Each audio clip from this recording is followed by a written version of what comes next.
welcome to the 8th edition of the Goa Arts and Literature Festival 2017.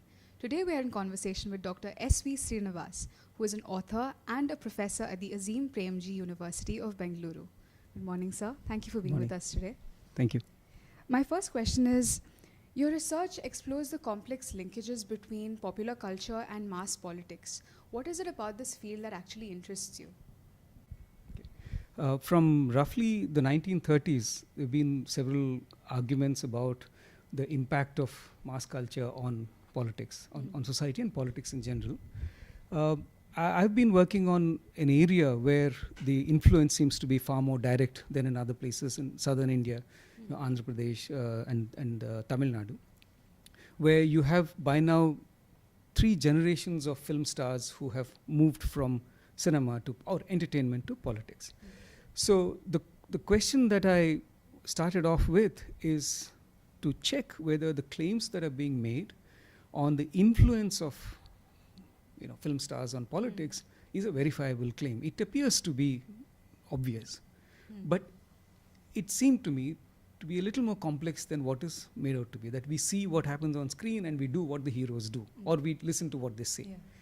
So I started looking at it, and then I discovered, sure enough, when we look at anything carefully, you discover that there are very, very complex links between cinema and politics, obviously, because film stars have been entering politics from the 1950s in that region, but also in the connections between viewers, fan clubs, for example, of which there are tens of thousands in that region, their activities, worshipping the star, and their links with caste, their links with their economic status, and so on. So my argument has been that there is obviously a link to the extent that you cannot understand politics of some South Indian states, definitely some South Indian states, without understanding also what the cinema has been doing in these places, or was doing in these places from the 1950s to the 1980s and the 90s. So the obvious starting points for me were film stars who were migrating to politics. Okay, equally related was the kind of films they acted in, which tend to be very populist, in the sense that it's always about poor people getting justice because of a big hero who's also their leader, and so on and so forth.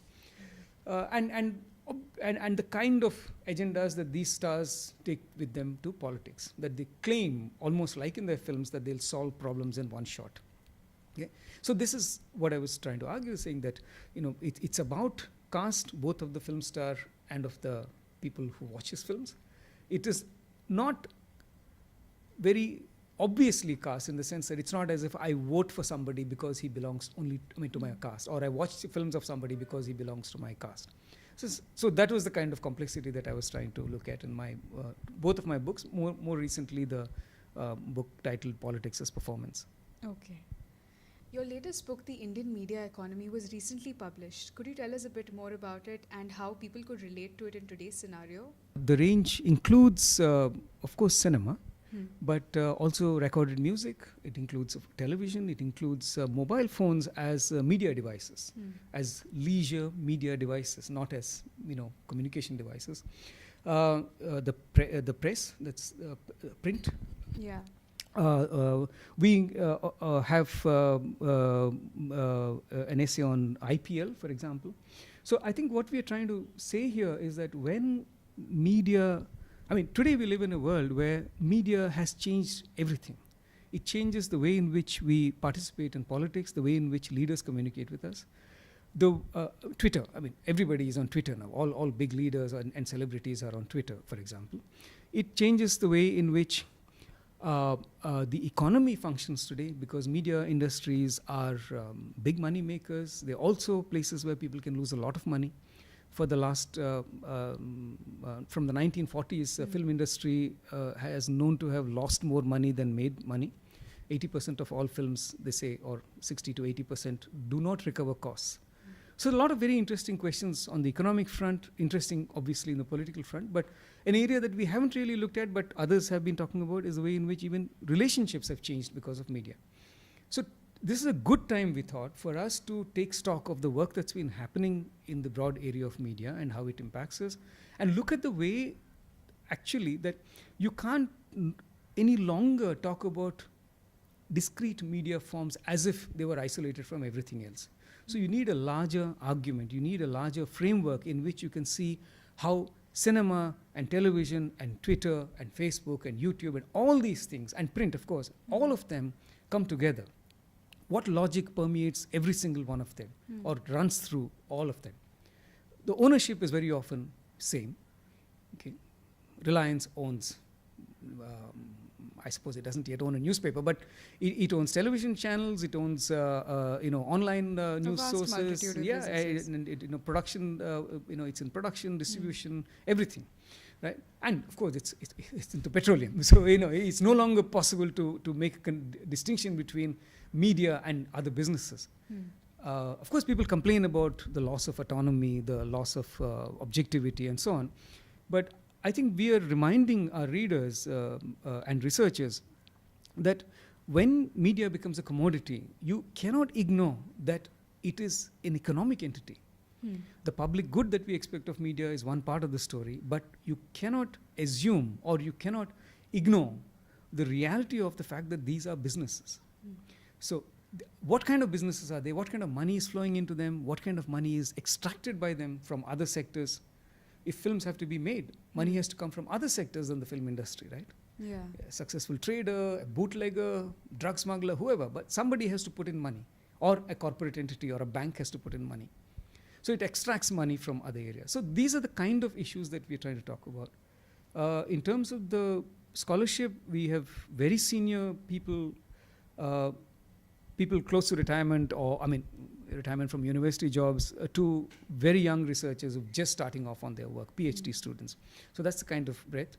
Most of us who've contributed to the book are based in India, of course, but several people are based outside India, but not so much US and UK, which is usually the kind of international scholar that we have. We have several contributions from scholars based in Australia and New Zealand. Okay. And of course, some who are based in the US and Europe and so on. Yeah. In your research, you speak a lot about the mix between popular culture and politics. Do you think this could be a good formula for a democratic country like India? I cannot. I cannot. Let me say, I'm not opposed to it.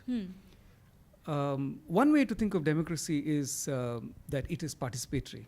It's not necessarily participatory in the sense that people, have very high quality of debate, but people have a say in what's happening.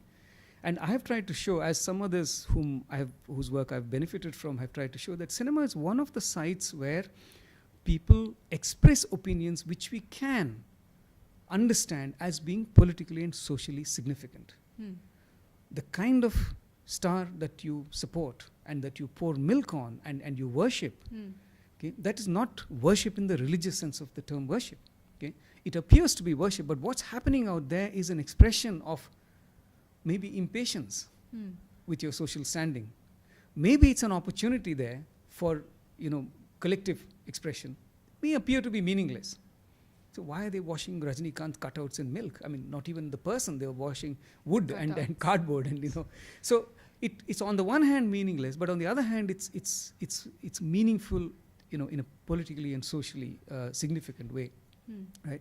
So I think it's one of the many sites where expression of an important kind is happening. Do film stars make good leaders? That's an open question. You know that as well as I do. They are as good or as bad as the next one. So it's not as if somebody with academic background makes a better leader than a film star. I think everybody has as good or as bad a track record if you look at professions where they come from. So I think it's too easy to dismiss it as a sign of degeneration. I don't think it's a sign of degeneration. I think it's a sign of what other scholars have called deepening democracy. People matter, and that's what they matter in the cinema hall, they matter in politics. What are your views on the government's role in promoting India cinema today, and also the latest controversies that are centered around it? See, government in India, government intervention in the cinema has come in the form of, both regulation of an obvious kind and control, but also support, right? How do you regulate cinema? You have a censor board which says you can't make certain kinds of films. You have a certain taxation policy which says certain kind of films will be taxed, or it'll be taxed to such an extent that it actually may not be worth your while to be in the film business. But of course, that hasn't stopped people from entering the film business. Now, the other way to make an impact on cinema is to start supporting it by obviously giving them funds or giving them subsidies and loans. Both have been tried by Indian governments, successive Indian governments, both at the center, more at the state level than at the center. The center has been in charge of censorship, we know that. Not directly, but it's an autonomous body which is answerable really to the government of India.